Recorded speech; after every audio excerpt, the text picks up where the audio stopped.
ल है साथीहरु अस्ति हामीले रोपेको कोपी थियो नि यो कोपी चाहिँ यत्रो भइसकेको छ र यसलाई चाहिँ यो चाहिँ कौलीफ्लावर हो यसलाई चाहिँ फर्स्ट ड्रेसिङ भइसकेको छ प्लस यो एक गरा भयो हो अस्ति हामीले रोपेको त्यहाँबाट तल्लोपट्टि यो अर्को गरा भयो यो पनि ड्रेसिङ भइसकेको छ हो बिचमा त अब खाल्टे खाल्टे छ मर्यो नि त मरेपछि चाहिँ हाम्रो थप्ने बिउ चाहिँ नभएको कारणले यस्तो खाल्टे भयो किनभने एक सर रोप्यो कि सट्टै सकिहाल्यो अन्त त्यस्तो भयो खाल्टे यहाँ पनि छ यो पनि हो यो पनि कोपीकै बिउ हो साथीहरु कोपीको बिउ हेरे कोपी नै हो यो पनि रोपेको यो पनि ड्रेसिङ भइसकेको बाबाले ड्रेसिङ गरिसक्नु भएको यो सबै हो माथि गरा यो दुई गरा आधी मात्रै भयो हाम्रो फुलकोपी चाहिँ त्यत्रो बिउको पनि त्यत्रो स्याब्लिङ मैले हजुरलाई मैले त्यत्रो स्याब्लिङ देखाएको थिएँ नि त्यत्रो स्याब्लिङ गर्ने कोपीको बिउ चाहिँ यो 3 गरालाई पनि पुगेन खास अब 3 गरामा चाहिँ फुलकोपी रोप्छ नि सधैँ त्यही कारण पुगेन केही बात छैन अन्त त्यहाँबाट आधी चाहिँ के गर्यो बाबाले के लगाउनु भयो भन्दाखेरि चाहिँ त्यहाँबाट आधी चाहिँ बन्दकोपी रोप्नु भएको छ घरकै बिउ राखेर घरकै बिउ राखेर बन्दकोपीको पनि ड्रेसिङ भइसकेको छ यो पनि बन्दकोपी भयो यो पनि घरकै बिउ हो यहाँ पनि बन्दकोपी यो पनि बन्दकोपी हो घरकै बिउ हो यो नि हो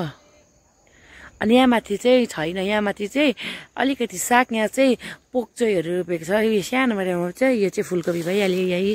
हो कोही त मर्यो नि साथीहरू यहाँ नि मर्छ कुनै के भएर मरेको यसरी मर्छ हो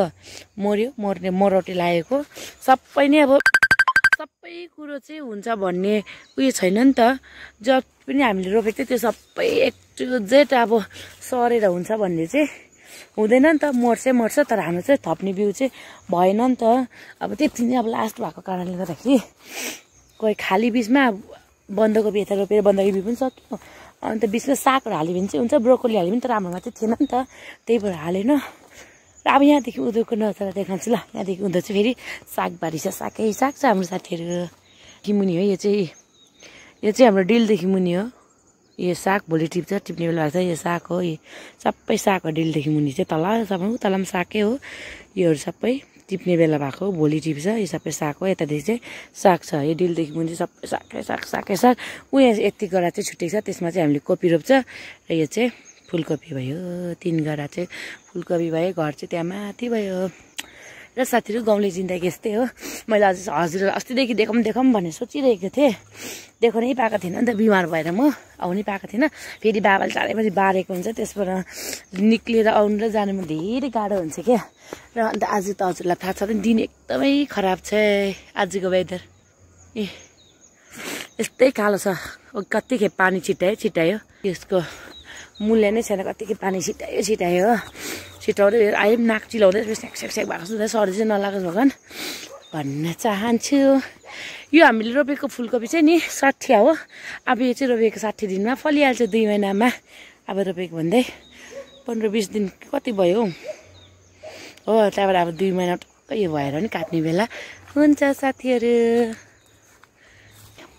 यतातिर त्यस मरौटी लाग्यो यता चाहिँ राम्रो भयो सरेछ सर्लकै सरेछ यहाँ चाहिँ फेरि नि ल साथीहरू यति नै हो हजुरहरूलाई यहाँनिर मेरो सब्जीबारी देखाउनुको लागि म कस्तो गरी स्पिड आएर हजुरलाई देखाएँ स्कुल पनि गएर आएको हो ल हेर्दै गर्नु होला फेरि अर्को नयाँ भिडियोमा भेट्नेछु हेर्दै गर्नु होला पानी छिराउनु थालिहाल्यो हातमा यत्रो थपाइ चिया बाई